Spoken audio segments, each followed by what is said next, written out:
வலிமையோடும் பொழுமையோடும் நடத்தி கொண்டிருக்கின்ற மரியாதைக்குரிய என்னுடைய அருமை தம்பி பாலசரிஸ் அவர்களே, வந்து சென்ற ஆனந்தன் அவர்களே, மகேஸ்வரி முருகவேல் அவர்களே, அண்ணன் ரவிச்சந்திரன் அவர்கள், லூயிஸ் அவர்கள், சுமித் அவர்களே, சரவணன் அவர்கள், திருமாறன் அவர்களே, எனக்கு முன்னால் நல்லதொரு உரையாற்றி சென்ற பாராட்டுதலுக்கும் போற்றுதலுக்கும் உரிய ஆர்வீரன் மாசு அவர்களே, எனக்கு பின்னால் உரையாற்ற இருக்கின்ற திராவிட இயக்கத்திலே கிடைக்காத ஒரு அரிய பொக்கிஷம் என் அருமை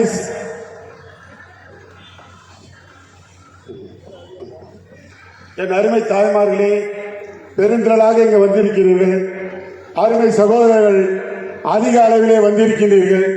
உங்களுக்கு ஒரு கருத்தை சொல்லுகிறேன். திராவிட இயக்கம் எங்கே எங்கே என்று கேட்கும் கேள்விக்கு திராவிட இயக்கம் எங்கே இருக்கின்றது என்பதற்காக சில பதிலை சொல்ல வேண்டும். என் அருமை தோழர்களே, தலைநகர் சென்னை என்பது மாநகராட்சியிலே 200 வார்டுகளை உள்ளடக்கியது. இந்த 200 வார்டுகளை உள்ளடக்கிய மாநகராட்சியிலே எத்தனையோ ஜாம்பவான்கள், எத்தனையோ மூத்த முன்னோடிகள்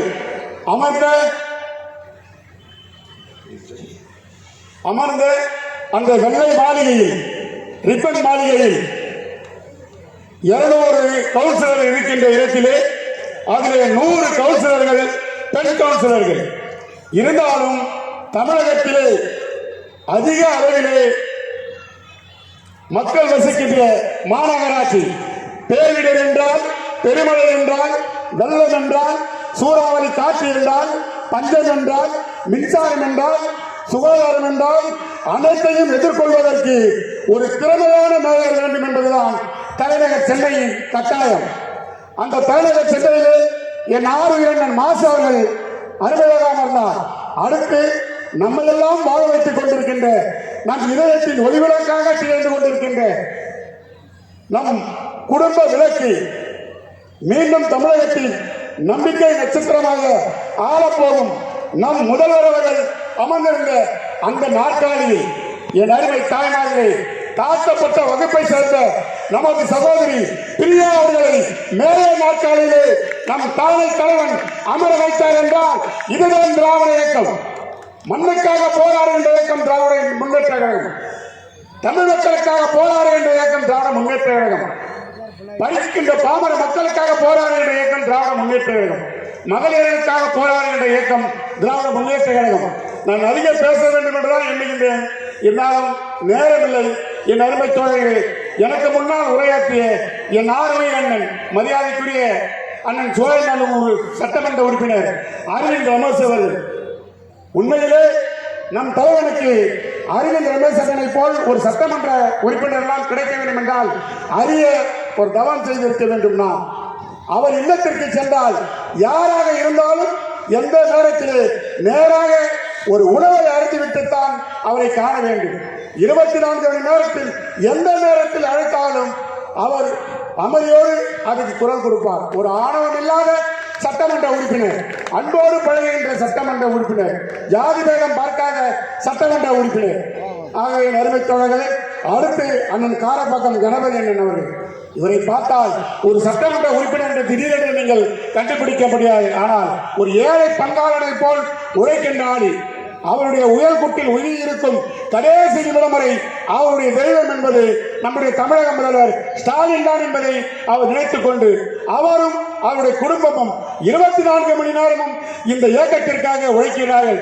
இதை போல் ஒரு அருமையான சட்டமன்ற உறுப்பினர் அடுத்து உரையாற்றி சென்ற என் ஆர்வீரன் மாமா மரியாதைக்குரிய அசாரன் மௌலானா அவர்கள், என் அருமை தோழர்களே, மௌலானா குடும்பத்தோடு நான் 40 ஆண்டு காலம் பழகியவன். நான் 25 ஆண்டு காலம் மாவட்ட செயலாளராக இருந்தபோது அவருடைய தந்தை என்னை ஒரு மகனை போல் என்னை பாதுகாப்பார். எந்த நேரத்தில் எனக்கு என்ன என்றாலும் ஓடி வந்து கொடுக்கின்ற ஒரு காங்கிரஸ் பேரியக்கத்தின் ஒரு மாபெரும் உழைப்பாளி.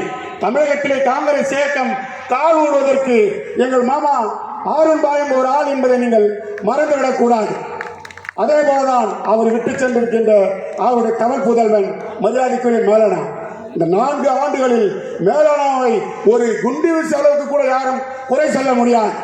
நாம் எந்த நேரத்தில் அழைத்தாலும் ஒரு சட்டமன்ற உறுப்பினர் என்ற அந்த ஆணவம் அதிகார போக்கு கிடையாது. யார் அழைத்தாலும் நேராக வருவார். யாருக்கு என்ன உதவி என்றாலும் உடனே செய்வார்.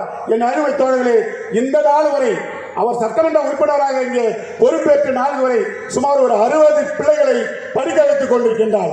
நாளை அந்த பிள்ளைகள் படித்து ஒரு நல்ல நிலையில் வரும்போது கண்டிப்பாக நம் மௌலானாவை தெய்வமாக பார்ப்பார்கள்.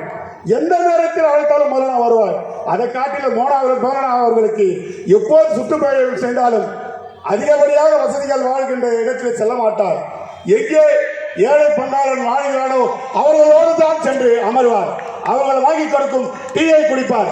இவரை பார்த்தால் ஒரு சட்டமன்ற உறுப்பினர் என்று கூட சொல்ல முடியாது. மக்களோடு மக்களாக பழகிறவர். ஒரு 10 நாட்களுக்கு முன்னால் கூட அறுசுவை உணவளித்து இங்கே ரம்ஜான் நோன்பை கொண்டாடினார். இது ஏன் ஒவ்வொரு சட்டமன்ற உறுப்பினரை நான் சொல்லுகின்றேன் என்றால், இப்படியாப்பட்ட சட்டமன்ற உறுப்பினர்களை வைத்திருக்கின்ற திராவிட முன்னேற்ற கழகத்தை எந்த சக்தியாலும் அசைக்க முடியாது. இன்னும் 25 ஆண்டு காலத்தும் இந்த மண்ணை திராவிட இயக்கம் தான் ஆளும் என்பது எல்லோரும் இடம் கிடையாது. அப்பேற்பட்ட பேரியக்கம் திராவிட முன்னேற்ற கழகம்.